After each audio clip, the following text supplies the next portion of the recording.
Hola, ¿cómo están? Mi nombre es Paula Hermida, soy una de las profesoras adjuntas de la materia Psicología del Trabajo, Cátedra 2 de la Facultad de Psicología, y hoy vamos a estar viendo uno de los textos que forman parte de la unidad 2, que es el texto de Byung-Chul Han, llamado Psicopolítica.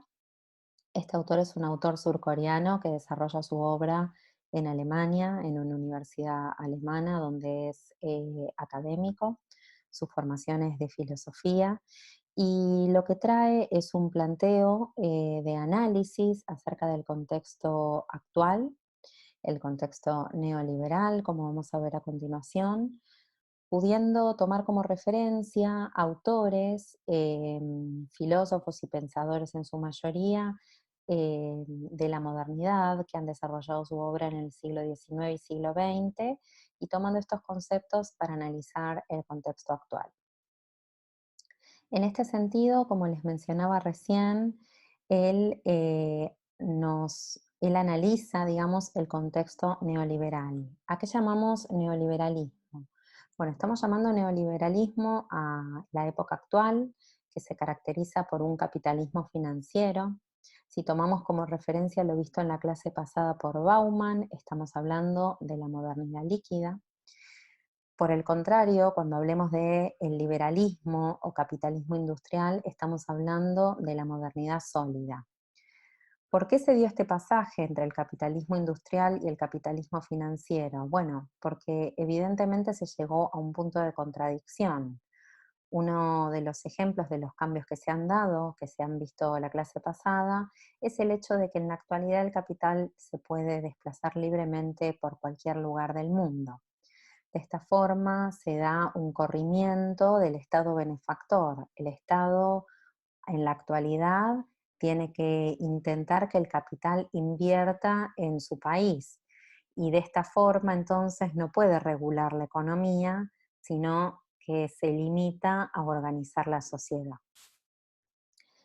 Bien, uno de los autores que toma Byung-Chul Han para analizar este contexto neoliberal es a Karl Marx, que es un autor del siglo XIX. Junto con Engels es conocido, es considerado padre del socialismo científico y comunismo moderno.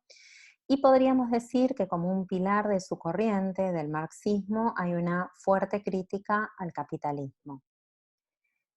En este sentido, para abordarlo de forma sintética, si bien en el texto lo van a encontrar de forma más amplia, podemos pensar que el capitalismo postula que existe siempre una lucha entre clases y que en el caso del capitalismo industrial, esta lucha de clases se da entre la burguesía, que es quien tiene el capital, los dueños de las grandes fábricas, podríamos pensar, y el proletariado, que es quien posee la fuerza de trabajo, es decir, la fuerza obrera. Frente a esta dicotomía, en su momento el marxismo postulaba que la forma de superar esa opresión burguesa sobre el proletariado era el surgimiento de una sociedad socialista, ¿sí? Que estuviera regida por la clase obrera, a la que llamaba la dictadura del proletariado. Ahora bien, en la actualidad, Byung-Chul Han dice, nos encontramos frente a una dictadura del capital, ¿sí? Aparentemente podríamos pensar que se ha superado esta lucha entre la burguesía y el proletariado. ¿Por qué? Porque cada trabajador se considera hoy en día, en su mayoría, si no tiene un trabajo en relación de dependencia, su propio jefe. Podríamos pensar que hasta nosotros como psicólogos, por ejemplo, si desarrollamos nuestro quehacer en el área clínica, somos nuestros propios jefes y tenemos nuestro consultorio y no trabajamos en una institución en relación de dependencia. Esta situación de considerarnos nuestros propios empresarios, nuestros propios jefes, hace que pasemos de la explotación ajena, ¿sí? De un otro que antes nos indicaba qué es lo que tenía que hacer, cómo lo tenía que hacer y en qué tiempos, a una autoexplotación. Y a su vez, entonces, el fracaso en la actualidad, si se fracasa, hace que sintamos culpa hacia nosotros mismos, ya que éramos los responsables del éxito. Aparecen así entonces diferentes trastornos que cada vez son más frecuentes, como puede ser la autoagresividad, las depresiones, el burnout. Son fenómenos que vamos a seguir analizando estos a lo largo de las clases. Saben que la depresión, según la Organización Mundial de la Salud, el año pasado la declaró una de las peores o más graves epidemias que hay en el mundo. Es una patología actual y que tiene mucho que ver con lo que vamos a ver a lo largo de esta clase, ¿sí? Con las presiones y las exigencias sociales. Es por esto que dice Byung-Chul Han que el sujeto del rendimiento, o sea, el sujeto actual, se asume libre, ¿sí? Pero en realidad es un esclavo absoluto, es una fantasía pensar que nosotros somos quienes marcamos todo nuestro camino. En todo caso, podemos marcar nuestro camino de acuerdo a las reglas que el contexto nos permita, ¿sí? Eh, si hacemos clínica, vuelvo al ejemplo, podremos atender más o menos también de acuerdo a la cantidad de pacientes que haya, no depende de mí todo ese éxito. Digo la clínica porque es un ejemplo que suelen traer ustedes desde lo que piensan hacer cuando se reciban, pero lo podemos pensar en general desde la psicología laboral también. Entonces, desde ahí podemos decir que se trata de una dictadura del capital. No trabajamos para nosotros mismos, seguimos trabajando para el capital, solo que percibimos las necesidades de ese capital como propias. Otro de los autores que toma Byung-Chul Han es Adelès, que es un filósofo francés, que tomó diversos desarrollos de Foucault, con quien trabajó también acerca del panóptico, para poder pensar cuáles son las diferencias entre lo que son las sociedades disciplinarias y el pasaje hacia las sociedades de control. Recordemos brevemente, cuando hablamos del panóptico, que es algo que seguramente ya vieron en otras materias, estamos hablando del análisis que realizó Foucault sobre los dispositivos o modelos de vigilancia permanente que se daban en las sociedades disciplinarias, donde la posición central era la de la figura de vigilancia que analizaba y vigilaba justamente a todo lo que lo rodeaba en esa institución. Esto se plasmó en dispositivos arquitectónicos, como podemos ver en esta foto, ¿sí? Por ejemplo, para las cárceles, donde las figuras de seguridad estaban en el centro y podían ver todo lo que ocurría alrededor, pero también se trasladaron a modos de organización en escuelas y hasta fábricas. Entonces, a partir de esto, Deleuze sostiene que hubo un pasaje entre las sociedades disciplinarias y las sociedades de control. Las sociedades disciplinarias estaban basadas justamente en estos modelos de vigilancia como espacios de encierro. Espacios de encierro que servían para poder moldear cuerpos y mentes disciplinados que tuvieran altos niveles de productividad y que aceptaran las normas. Podemos pensar como ejemplo las escuelas como un primer moldeador de esos niños que luego se convertirían en trabajadores, un espacio donde aprendían a obedecer, donde aprendían formas de trabajo que luego servirían para la industria en esas sociedades industriales. Entonces podemos pensar que estas sociedades disciplinarias, para seguir vinculando, se relacionan con la modernidad sólida, se corresponden también con el liberalismo, se corresponden también con el capitalismo industrial.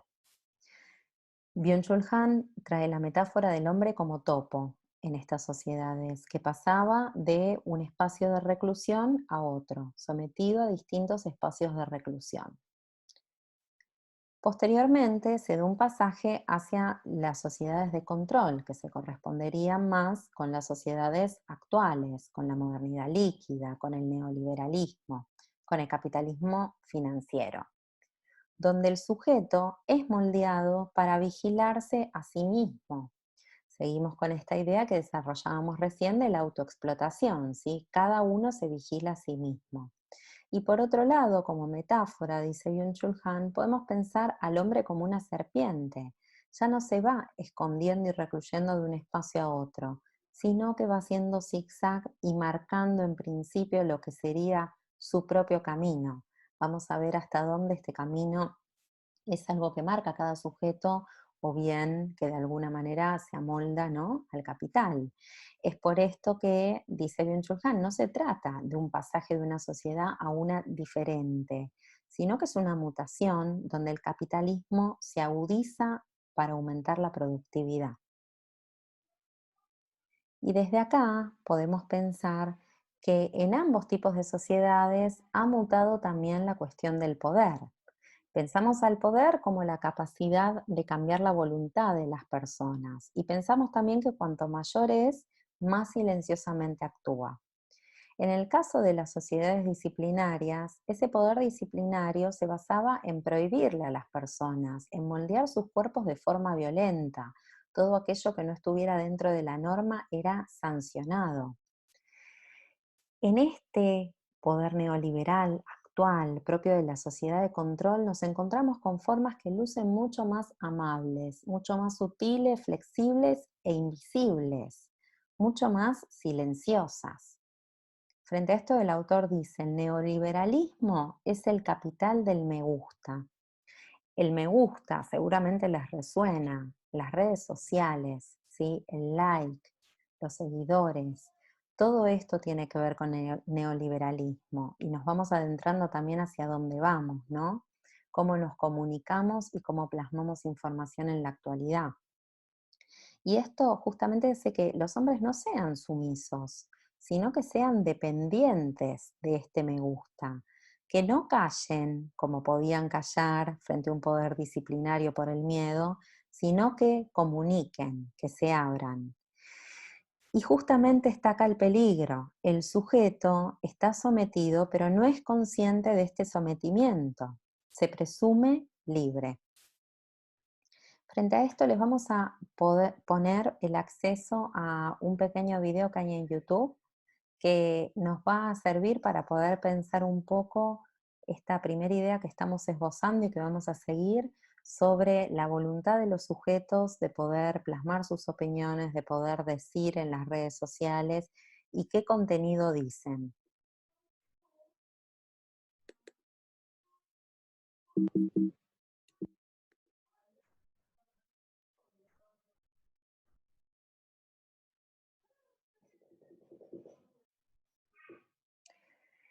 Es por esto que el autor habla también de un pasaje entre la biopolítica y la psicopolítica.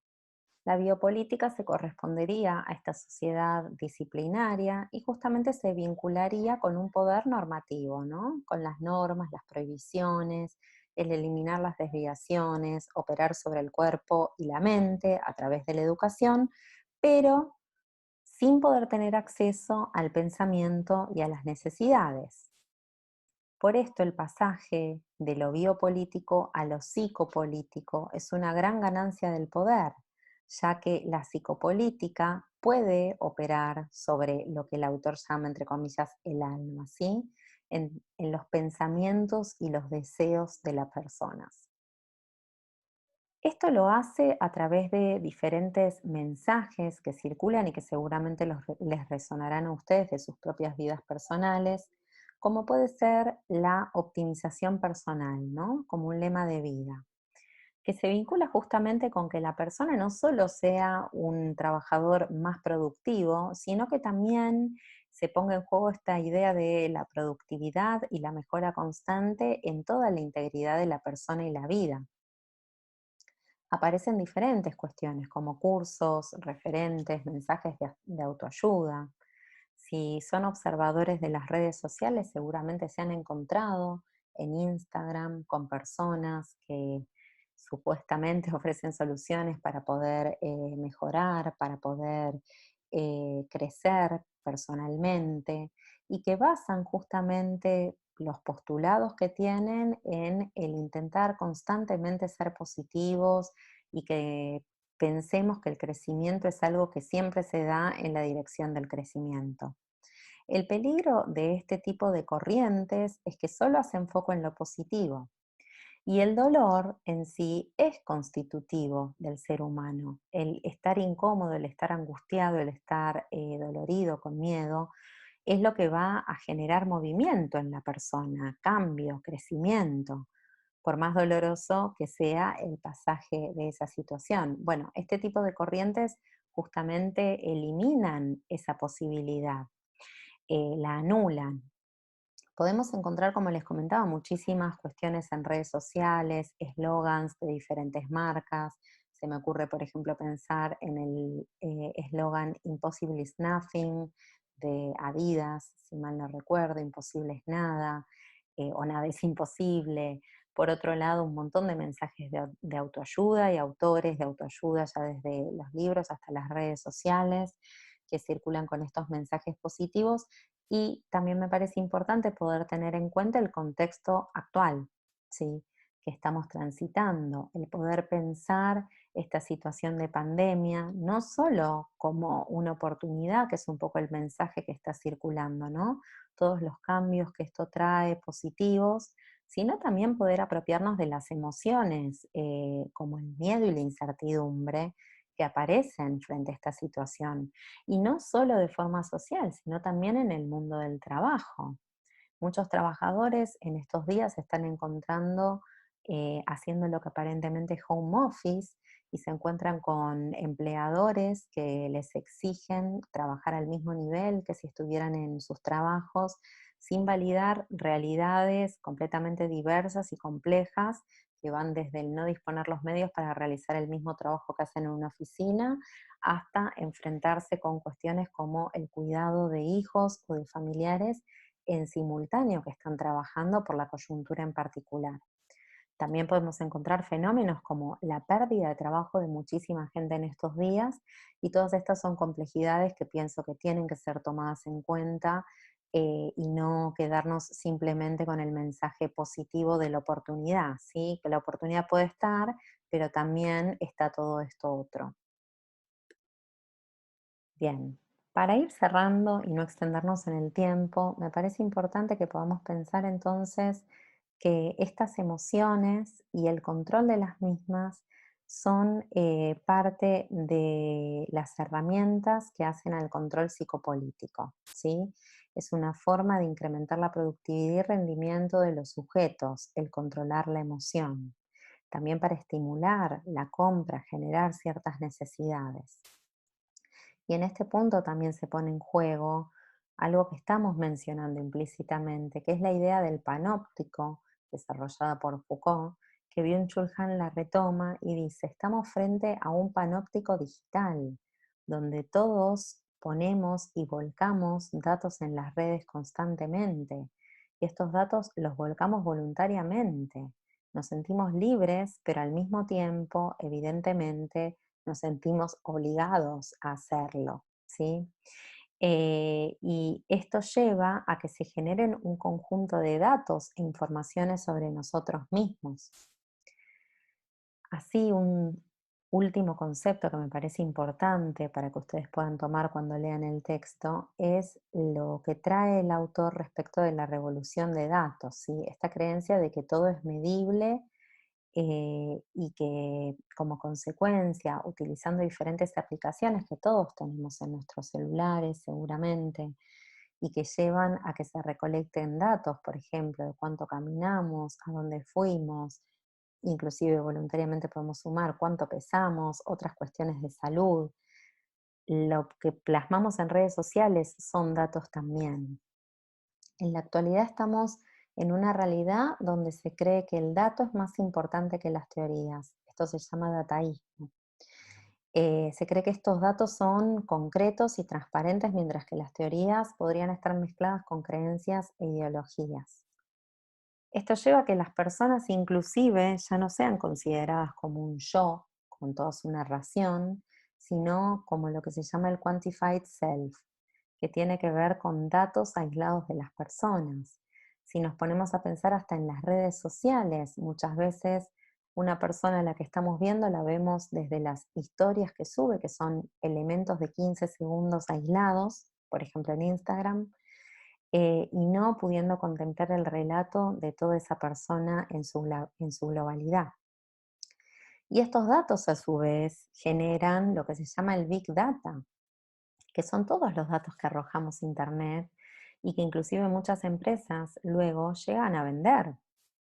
Ha habido muchos escándalos en los últimos tiempos sobre esto. Estos datos sirven hasta para predecir el comportamiento de las personas e inclusive a través de redes sociales y de otros medios se puede llegar a regular el comportamiento de las personas, también con herramientas como la emocionalidad, como decíamos recién. Entonces, para cerrar acá el punto de importancia de por qué tomamos este texto, es poder pensar justamente el pasaje que se ha dado entre este liberalismo y neoliberalismo y qué impacto tiene para el sujeto trabajador, ¿sí? ¿Qué pasa con este sujeto trabajador que siente que su éxito depende de sí mismo, que siente que todo el tiempo tiene que mostrarse positivo y en crecimiento? ¿Qué impacto va a tener? Y para reflexionar, porque son preguntas que sirven para eso, poder pensar cómo como psicólogos laborales podemos intervenir para que sea posible la construcción de salud con un trabajo que muchas veces presenta estas características sociales. Bueno, nos vemos la próxima.